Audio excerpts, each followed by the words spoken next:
ಮದನದಲ್ಲಿ ಭರವಸೆಗಳು ಬೇಕು, ನಾಳೆ ನನ್ನದೆನ್ನುವ ನಂಬಿಕೆಗಳು ಬೇಕು.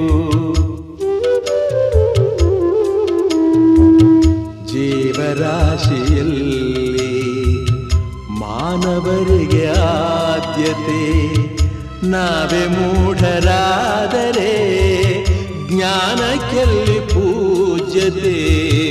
ಇಲ್ಲಿ ಈಸಬೇಕು, ಇದ್ದು ಜಯಿಸಬೇಕು.